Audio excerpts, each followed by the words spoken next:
Vamos então para a nossa aula de intervalo de confiança para médias. É essencial para o entendimento dessa aula, para que a gente não precisa decorar nada, que vocês vejam a aula de estimando parâmetros da população barra teorema do limite central. Porque realmente a gente se baseia no teorema do limite central para criar tudo isso que a gente chama de intervalo de confiança e estimativa de parâmetros da população. Então vamos começar com essa aula. Vocês já devem estar cansados de eu falar que a gente nunca sabe qual que é a média e o desvio padrão da população, né? Esses são parâmetros desconhecidos, é para isso que a gente faz estatística. A gente faz estatística porque a gente pode coletar uma amostra que tem uma média x barra e com essa média da amostra a gente vai poder fazer o quê? A estimativa dessa média que a gente desconhece. Então, na estatística, a gente estima os parâmetros da população, né, a média da população μ, utilizando uma estimativa pontual da amostra. Porque você vai lá, tira uma amostra de 100 pessoas e vê que essa amostra tem uma média x barra, né? Então a gente usa essa média x barra para estimar qual que é a média da população. Se a gente estiver falando de QI, por exemplo, a gente quer saber qual que é o QI do Brasil, a gente vai lá, pega 100 pessoas, mede o QI delas, chega numa média de 100 e a gente diz que a nossa estimativa da média da população é 100. Mas isso significa que a média da população é 100? Não, né? Porque essa minha amostragem está sujeita à aleatoriedade, está sujeita a erros, então a gente precisa, de certa forma, contabilizar essa aleatoriedade para eu criar uma estimativa com certo grau de confiança, né? Então, em vez de eu falar 100, eu vou falar, é 100 com a margem de erro um pouquinho para cima e um pouquinho para baixo, né? E é assim que a gente constrói o intervalo de confiança. Então, sempre quando a gente estiver fazendo inferência estatística, a gente precisa considerar o quê? A aleatoriedade do processo, da amostragem, da seleção dos pacientes. E então a gente precisa criar o quê? A margem de erro para contabilizar. Então, mais ou menos, o intervalo de confiança ele vai ser uma expressão que pode ser lida assim, né? Eu tenho uma estimativa da média da população, né? A média da população, que é o quê? É a média da minha amostra, e eu tenho mais ou menos, né, um pouco para cima, um pouco para baixo, uma margem de erro, que é basicamente definida pelo nível de confiança que eu quero ter, né? Eu quero estar 95% preciso, ou 99%, ou só 90% tá bom, que é basicamente então a margem de erro, nível de confiança, vezes um conceito que a gente aprendeu na aula anterior, que é o erro padrão. E o que é o erro padrão? Vamos lembrar sobre a aula de teorema do limite central. A gente viu nessa aula que a gente não precisa saber como que é a distribuição das variáveis na população, se é uma curva normal, se é uma curva assimétrica, se é uma curva bimodal, mas sempre que a gente tirar amostras sucessivas amostras, né, e a gente plotar a distribuição das médias dessas amostras, a gente sempre vai ter uma curva normal, e a gente pode usar as propriedades da curva normal. Então, na aula anterior, a gente estava falando sobre qual que é a diminuição de uma dose de captopril na pressão arterial, né? E a gente imaginou que a distribuição dessa variável na população é uma curva mais ou menos assim, né? Em que, sei lá, a maior parte das pessoas vai ter uma redução de pressão até a média, né? Sendo a minha média aqui μ, e poucas pessoas vão ter uma diminuição mais extrema, mas algumas podem ter um pouco mais extremas. Então é uma curva mais ou menos desviada. E a gente viu que para a gente saber qual que é essa média, então, de diminuição, a gente pode pegar e a gente pode coletar uma amostra, né? Uma amostra de, por exemplo, 100 pessoas que vai ter uma média x barra, né? Por exemplo, 10. Então, eu posso dizer que é 10, então a média de diminuição de pressão arterial do captopril na população, não, né? Por quê? Porque eu poderia pegar uma média 2 aqui, eu poderia tirar mais uma amostra, que provavelmente vai ter um valor diferente da primeira. Eu posso tirar uma terceira amostra. E assim sucessivamente até contemplar toda a população. E se a gente pegar todos esses x barras e plotar aqui no meu gráfico, né? Então aqui x barra 1, x barra 2, 3, 4, e plotar todo mundo aqui, a gente vai ver que se a gente fizer a distribuição dessas médias amostrais, a gente vai ter uma curva normal. E o mais interessante disso é o quê? É que essa curva normal tem uma média μx barra que é igual à média da população, né? E que o desvio padrão dessa distribuição das médias amostrais é igual a quem? Ao desvio padrão da população dividido por raiz de n. porque depende do tamanho da amostra, desse tamanho aqui. Se eu tiver uma amostra de 1000, né, vai dividir por raiz de 1000, vai ter um desvio padrão muito menor, né? A minha estimativa vai ser muito mais precisa. Mas o que me serve isso, né? Serve para o seguinte, a gente pode dizer, porque a gente sabe que essa curva é normal, que tirando uma amostra, que existe uma probabilidade de 95% de essa média x barra estar entre dois desvios padrões da minha média mi x barra, que é igual à média da população, certo? Por quê? Porque se eu botar dois desvios padrões para baixo, dois desvios padrões para cima, a gente sabe que essa área embaixo da curva é de 95%, certo? Então, isso também é a mesma coisa que dizer, em certos termos, que existe uma probabilidade de 95% da minha média mi x barra, que é igual à média da população, estar entre dois desvios padrões da minha média x barra. Vocês concordam? Se você está a 2 quadras de mim, isso significa que eu também estou a 2 quadras de você. Então, baseado nisso, que a gente pode pegar esses x barra e criar uma margem de erro, né? 2 desvios padrões para baixo e 2 desvios padrões para cima, e a gente vai ter uma certa confiança de que a média da população, que é o que a gente quer, né? A gente quer estimar a média da população, a gente vai ter uma certa confiança que a média da população vai estar contido dentro desse intervalo. Por quê? Porque a gente utilizou as propriedades da curva normal.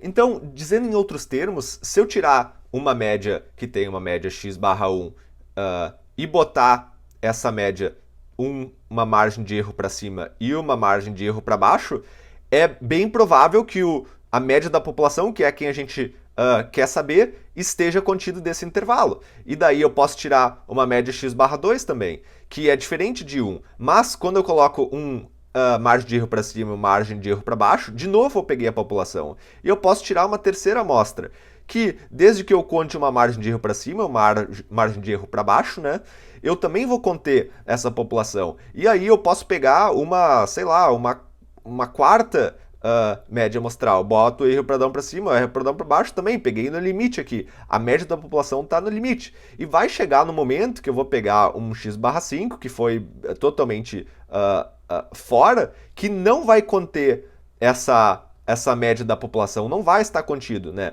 Então, é esperado que em 95% das vezes, né, a média da população esteja dentro do intervalo de confiança de 95%.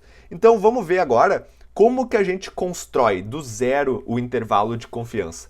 Então, como a gente viu, né, a gente precisa determinar, a primeira coisa é a média da amostra, né, minha estimativa, e depois determinar a margem de erro. Então, vamos supor que a gente está avaliando o QI da população, e aí a gente não consegue avaliar toda a população, a gente tira uma amostra de tamanho igual a 100, e a gente descobre que a média dessa amostra tem valor 102, e o desvio padrão dessa amostra tem valor igual a 20. Então, o que a gente faz? A primeira coisa é o quê?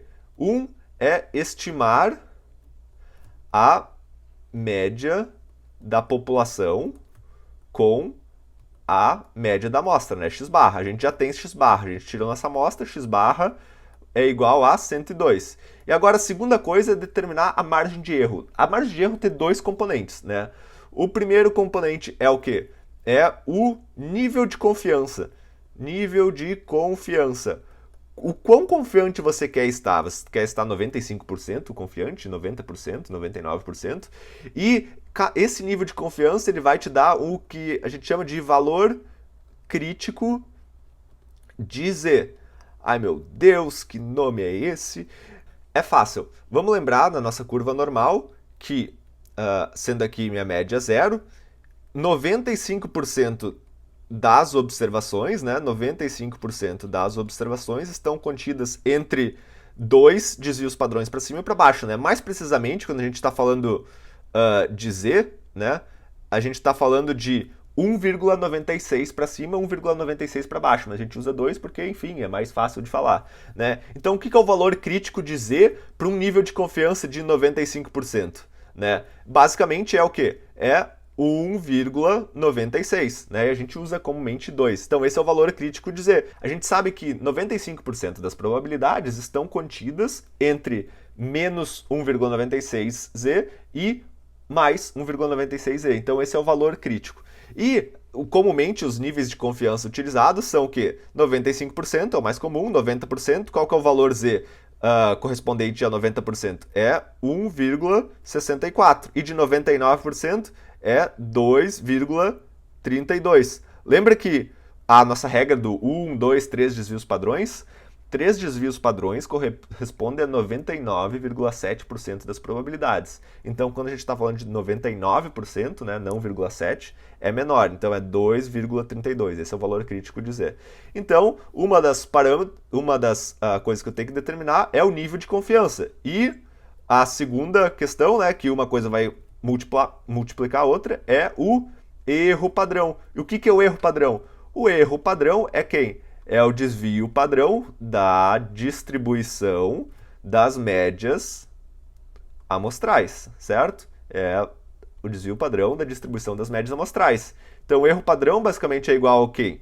A desvio padrão da distribuição das médias amostrais é igual ao desvio padrão da população dividido por raiz de n. Né? O erro padrão ele depende do tamanho da amostra, né? E da média da população. Mas o que acontece, né? Sempre que a gente quer estimar os parâmetros da população na vida real, a gente nunca sabe quem que é o desvio padrão da população. A gente nunca sabe. A gente tem que fazer o quê? A gente tem que estimar com o desvio padrão da amostra. Então fica que o erro padrão é igual a quem? Ao desvio padrão da amostra, que nesse caso seria 20, dividido por raiz de n.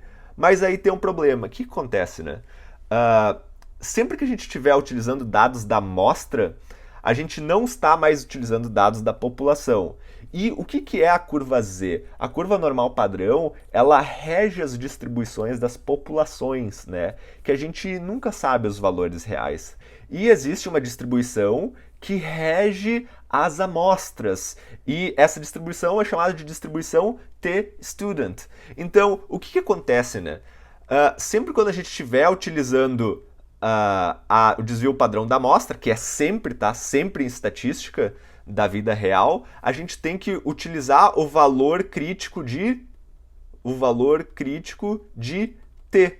A gente vai tirar de onde? A gente vai tirar isso aqui da curva t, né? Esses valores são tirados da tabela Z e existe a curva t. Qual que é o problema da distribuição t? É que ela depende do tamanho n da amostra, para eu determinar os degrees of freedom, os graus de liberdades, que é basicamente n-1. Mas isso, enfim, é um detalhe só, não é importante porque hoje em dia a gente usa software para isso, né? Então os valores são dados para a gente, o importante é entender o conceito. Então, quando a gente olha a curva t, a gente precisa olhar qual que é os valores críticos para cada amostra. E o interessante é que, quando eu tenho uma amostra acima de 100, os valores críticos de t ficam muito parecidos com os valores críticos de Z. Então, quando a gente tem uma amostra grande, a curva t ela parece muito mais uma curva Z. E uma curva t normal, qual que é a diferença dela para a curva Z?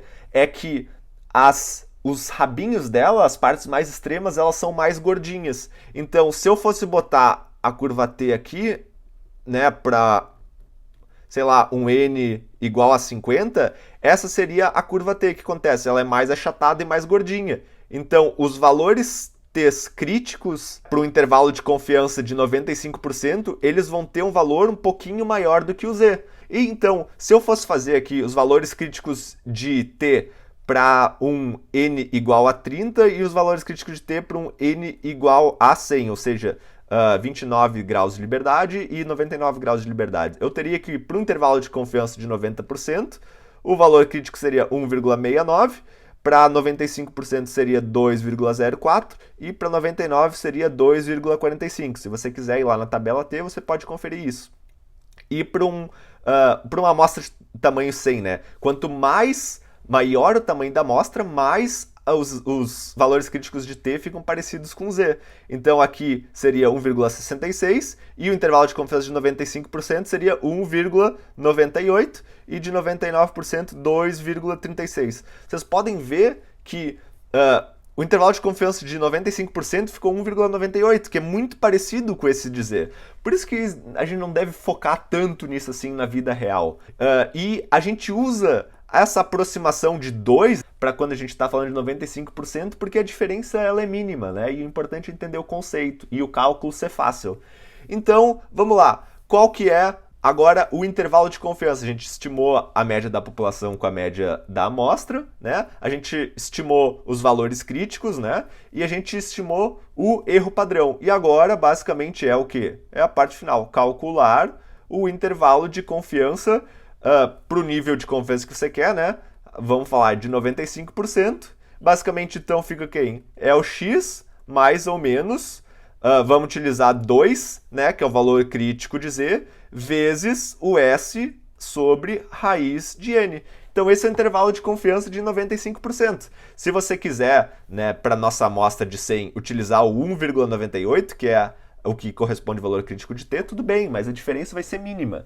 Então, na nossa amostra da vida real, a gente vai ter que a nossa média da amostra foi 102, né, aqui em cima 102, mais ou menos 2 vezes o desvio padrão da amostra, que foi 20 vezes 20, sobre raiz de n. N de 100, então raiz de n é 10. Eu vou ter aqui o quê? Eu vou ter 102 mais ou menos 40 sobre 10, 4. Então, como fica o intervalo de confiança de 95%, eu tenho o meu x no meio, 102, ele vai até 106 e ele vai até o quê? 98. Então, isso aqui é a minha margem de erro para baixo e essa é a minha margem de erro para cima. Então, o meu intervalo de confiança vai de 98 até 106. E o que isso quer dizer? Isso quer dizer o seguinte, que eu tenho uma confiança de 95%, depois de tirar essa amostra de 100 pessoas, que a média real, a média verdadeira da população está contida dentro desse intervalo, entre 98 e 106. Não é mágico? A gente utilizou uma estimativa da amostra, né? A média da amostra deu 102 para estimar a média da população e a gente criou uma margem de erro para cima e uma margem de erro para baixo, para a gente ter um certo grau de confiança que a média real da população, então o valor que a gente realmente quer estimar, esse parâmetro, está contido dentro desse intervalo. Ah, mas esse intervalo é muito grande. Beleza, o que você pode fazer se o intervalo é muito grande e você não quer mudar o seu nível de confiança? Você tem que fazer o quê? Qual que é a variável que você pode mudar mais fácil aqui? Você aumenta o n, né? Se você aumentar o tamanho da amostra, o intervalo de confiança ele vai ficar mais curtinho para o mesmo nível de confiança, para o mesmo valor crítico. Então, eu espero que vocês tenham entendido o passo a passo de como montar um intervalo de confiança e também toda a teoria que foi a parte inicial dessa aula. Na próxima a gente vai falar, vamos fazer um exercício de definição dos intervalos de confiança. Te vejo lá.